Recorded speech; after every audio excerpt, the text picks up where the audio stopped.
মনো চলো নিজ নিকেতনে, মনো চলো নিজ নিকেতনে।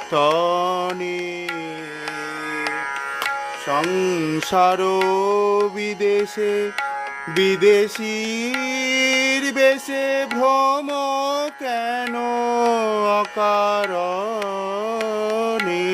মনো চলো নিজ নিকেতনে।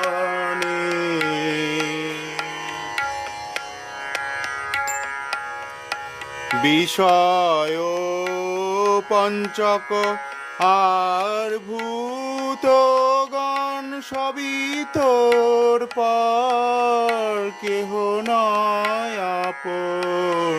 বিষয় পঞ্চক আর ভূত